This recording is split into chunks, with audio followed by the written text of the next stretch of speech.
بسم الله الرحمن الرحیم. پیغمبر علیه الصلاة والسلام فرمای من تواضع لله رفعه الله ومن تکبر وضعه الله. تکبر خلق ولی کوي؟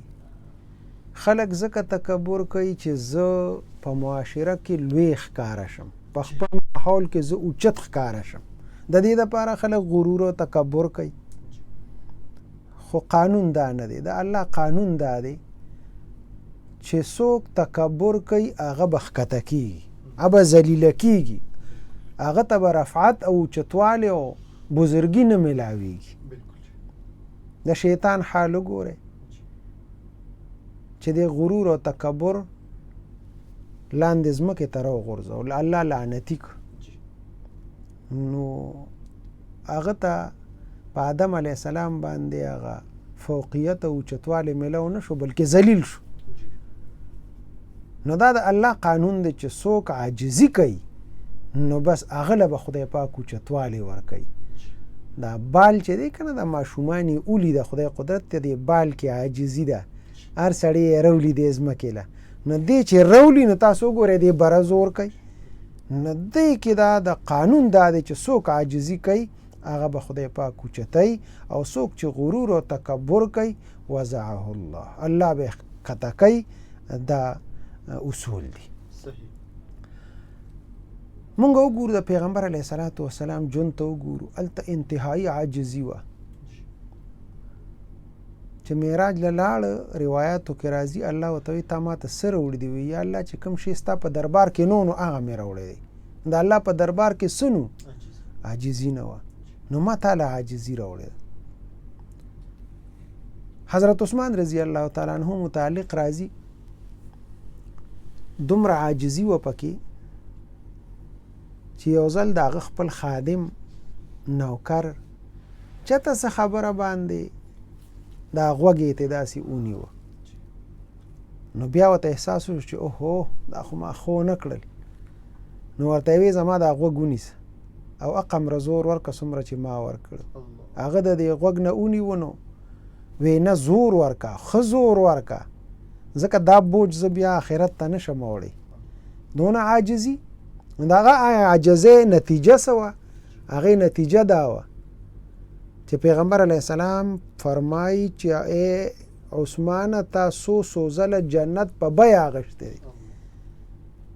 ذی پیغمبر علیه الصلاة والسلام یوه لور وله ورکړه چې وفات شوه، بله یې ورکړه، او بیا چې هغه دویمه وفات شوه نو بیا ورته وی که درېیمه مې وي عثمانه درېیمه لور به مې درکړې وي.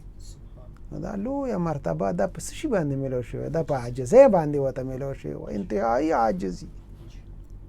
حضرت بلال رضی الله تعالی عنه به د لوږې د لاسه پروت وه، صفه دي، اصحاب صفه دي، او لوږې به وي، تندې به وي، اکثر به وله خلکو په دې سټ باندې خپه کېښوده. هغوی غرور او تکبر نه کړی، عاجزي به یې کوله، نور به یې عاجزي کوله. عربو قریش داسې خاندان دی چې دا هر چا سره به یې رشتې نه کولې. حضرت بلال یو ځل خپل رور له قریشو کې رشته کوله. نو قریشو ته وایي قریشو زه تاسو ته معلوم یم، زه مسافر یم، ستاسو د علاقې ته راغلی یم، ما ته که دا څه میلاو شوي دي او دا څه عزت میلاو دی نو دا د اسلام د برکته دی، دا ستاسو د برکته دی، د قریشو د برکته دی. لګیا و داسې د خپله عاجزي هغه قریشو ته بیانوله. د هغه عاجزۍ دا برکت و چې قریشو ده سره رشته وکړه. حالانکې دا خو مسافر و، کمزور و، اسم نو قریشو به چا سره داسې کمزور خلکو سره خاندانونو سره رشتې نه کولې، خو ده سره یې هغه رشته وکړه. دا د عاجزۍ برکت و چې عاجزي یې کوله.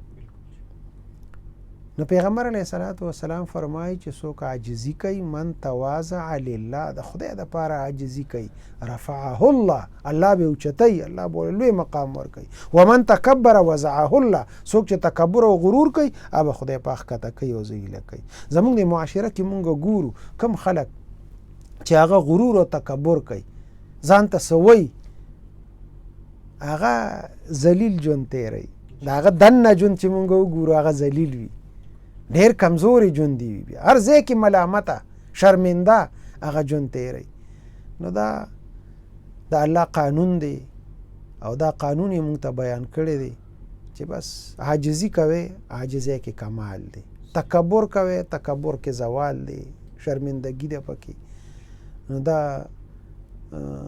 قرآن د دې نه ډک دی قرآن هم بار بار د انسان ته ستاسو د خبره کې یو خبره وه چې په دې قرآن کې الله بار بار د انسان ته د خپل خلقت ذکر کوي چې انسانه ته غرور او تکبر په څه شي کې ستا خو دغه حیثیت دی چې ته د یو ګنده قطره اوبو نه ته جوړ شوی ته خپل خلقت ته وګوره اوس که ته داسې د لوی او د هغه شیز نه جوړ وي د سرو د سپینو جوړ وي نو زه بیا که د تکبر کوو خو بیا هم یو خبره نو دا بار بار قرآن کې الله پاک انسان ته د خپل حیثیت ښیي او یوه خبره دا هم ډیره ضروري ده خصوصا هغې خلکو ته چې هغه په معاشره کې غریبانان دي کمزوري دي یو مالدار سړی هغه که غرور او تکبر کوي خو پسه کوي دولت دی وسره بنگلې دی وسره گاډي دی وسره یا نور څه وسایل دی وسره نو که هغه غرور او تکبر کوي نو کوي خو چې بیا یو غریب سړی وي یو ملازم سړی وي یو نوکر سړی وي اوس که مونږ ډېر غټ شو خو د چا ملازمین یو که نه نو چې یو سړی ملازم دی او د پنسي بیا په ځمکه راښکلي شي او دی بیا برید تاوی او د بیا سیګرټ لاس کې نیولی وي او د اندازې بدلی او لګیای نو مالدار که تکبر کوي خو پسه کوي خو دا غریب بیا پسه تکبر کوي نو د قیامت په ورځ به الله دوی ته حدیث کې داسې روایت راغلی دي چې ښځه دې خلکو خو دنیا کې مزې کړې وي او دا متکبرین دا هلته به ورته ووایي دا دولتمند خلک دې غریبو ته چې زمونږ خو بیا هم په دنیا کې مزې کړې وي نو ستاسو خو هغه دنیا کې هم خوار ژوند و او اوس دلته هم چې دی نو ذلیل په جهنم کې مونږ سره پراته یې نو دا به ډېره زیاته بیا د افسوس وي نو غرور نه دی پکار عاجزي پکار ده عاجزۍ کې الله بلندي انسان ته ورکوي رفعت ورته ورکوي اوچتوالی ورکوي عزت ورکوي هغه په هغه کې دی عاجزۍ کې دی هغه په غرور او تکبر کې الله دې زموږ د ټولو عاجزي نصیب کړي آمین آمین بالکل قدرمنو کتونکو تاسو پروګرام